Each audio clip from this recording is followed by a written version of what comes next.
Lula sanciona com vetos regulamentação da reforma tributária. E aí isso deu maior alvoroço na última sexta-feira, quando a gente fala do IFIX, que é o índice de fundos imobiliários, chegou a cair quase 1,5%. E não é para menos. Muitos chegaram na sexta dizendo, olha, Bea, mais um dia nasce e com ele novos impostos. Porque com esses vetos do governo em relação à reforma tributária, que foram mais de 15, teve um em específico que acabou impactando nos fundos de investimento, não todos, mas acabou impactando também os fundos imobiliários, tirando a isenção de alguns impostos dos fundos imobiliários que até então há anos eles eram isentos. E aí muita gente ficou tentando entender qual seria o possível impacto, quais são os fundos imobiliários que vão ser mais ou menos afetados, qual vai ser a alíquota, será que essa história de fato se encerra por aqui ou a gente ainda vai ver mais algum capítulo a respeito disso? E bom, eu quero falar sobre tudo isso no vídeo de hoje, mas antes eu já faço convite para você deixar o seu like, se inscrever aqui no canal e clicar no sininho, porque tem conteúdo novo toda semana.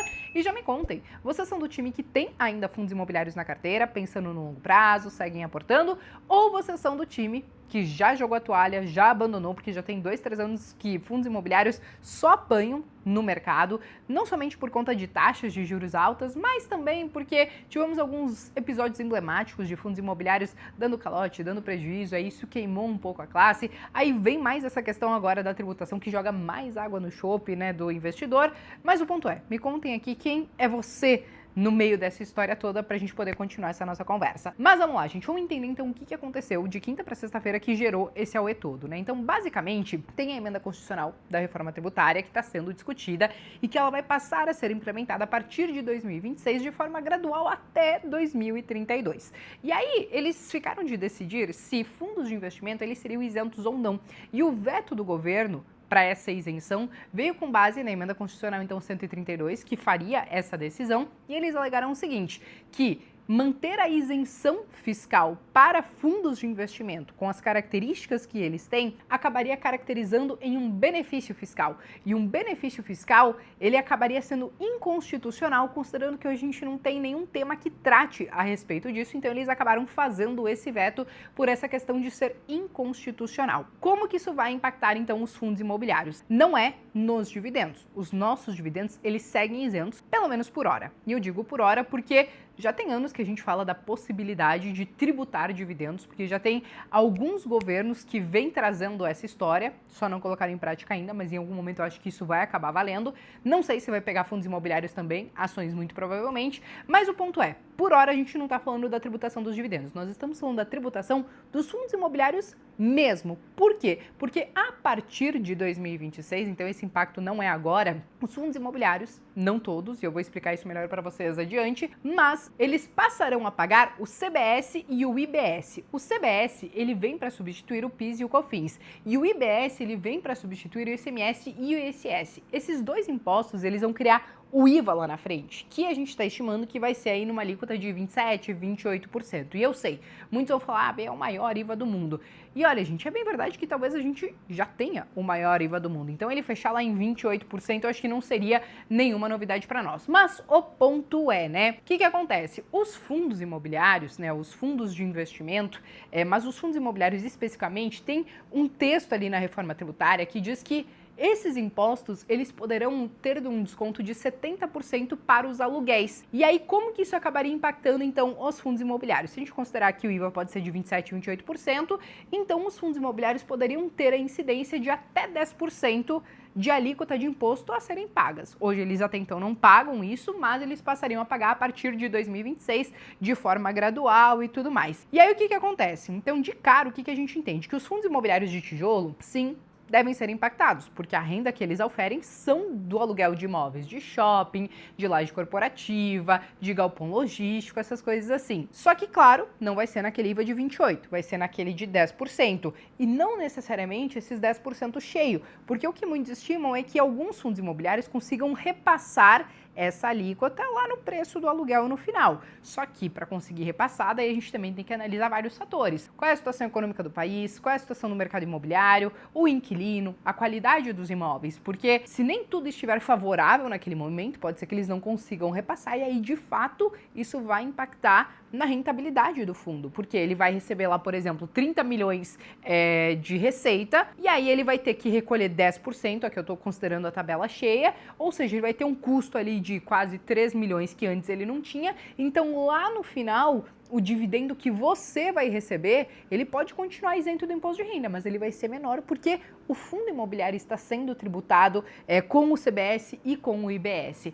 Mas beleza, aqui eu estou falando, por exemplo, dos fundos de tijolo, a gente tem que analisar outras classes também. Quando a gente fala dos fundos de desenvolvimento, eles podem ser impactados até, mas de uma forma indireta, porque aí provavelmente pode ser que serviços fiquem um pouco mais caros e aí os serviços que são prestados para fazer o desenvolvimento, né, de incorporações, de imóveis e etc e tal, podem encarecer. Isso pode ser uma coisa. Quando a gente fala, por exemplo, já dos fundos híbridos, que são aqueles que investem em fundos de fundos, vamos dizer assim, esses eles podem ter um impacto misto. E por que um impacto misto? Porque aí a gente também está olhando uma outra parte do texto e tem essa matéria aqui que eu estava lendo também.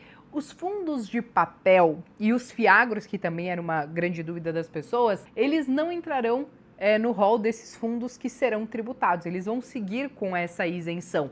Então, isso porque, né, os fundos de papel eles investem em CRIs, os CRIs eles são isentos, então eles não vão ser impactados pelo aluguel, etc e tal. Então, quando a gente fala dos fundos de papel, eles não vão ter o mesmo impacto, por exemplo, que um fundo de tijolo. Quando a gente fala, por exemplo, dos fundos de fundos, né, os fundos híbridos, eles podem ter um impacto misto e diluído, porque eles podem investir em fundos de tijolo e ao mesmo tempo que investem em fundos de papel. Então, talvez não vai ter aquele impacto cheio se comparado com um fundo de tijolo. Então, esses são os impactos que eu espero para as principais classes de ativos nesse momento, com as informações que a gente tem hoje. Pode ser que alguma coisa mude aí no meio do caminho, a gente está vendo que essa reforma tributária ela ainda está sendo trabalhada, mas com as informações que a gente tem hoje, esses são os possíveis impactos. E aí que vem um outro questionamento. Será que essa história se encerra por aí? Bom, a gente já está vendo algum movimento, né, do Senado de tentar vetar o veto do Lula.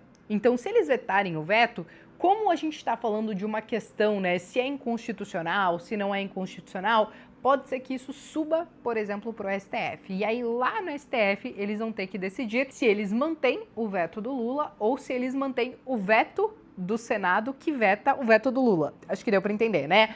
A questão é, eu tendo a crer que do jeito que as coisas estão andando, o STF deve manter o veto do Lula. Então, de fato, os fundos de investimento e fundos imobiliários, eles podem sim acabar sofrendo esse impacto lá na frente dessa questão dos impostos. E aí eu sei, gente, aqui a gente vai entrar numa outra questão polêmica, que é o seguinte: muitos falam, e talvez tenham um fundo de razão, no sentido de que, olha, mas será que é justa essa isenção para o setor imobiliário, assim como é, por exemplo, para o agronegócio, porque tem alguns setores que pagam muito, como, por exemplo, o setor financeiro, bancos, que chegou a pagar mais de 40 e poucos por cento de imposto, e outros que não pagam basicamente nada.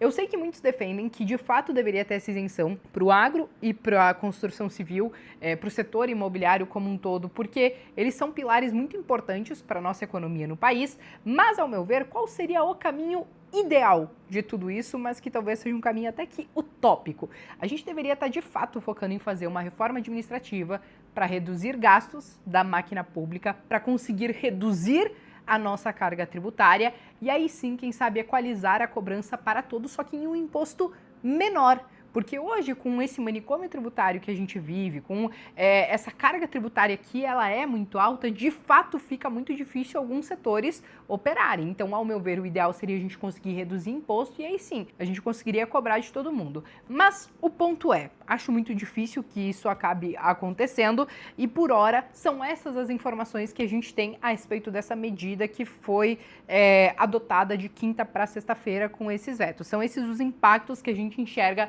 nesse momento. Mas agora me digam a opinião de vocês. O que vocês estão achando sobre tudo isso? De qualquer forma, a gente sabe que isso vai acabar impactando o nosso bolso lá no final, mas eu quero saber, vocês vão seguir investindo em fundos imobiliários? Vocês estão pensando em largar a toalha? Vocês desanimaram? Vocês estão enxergando essas quedas como uma oportunidade? Escreva aqui nos comentários que eu quero saber. Eu me despeço por aqui, mas vejo vocês então no próximo vídeo.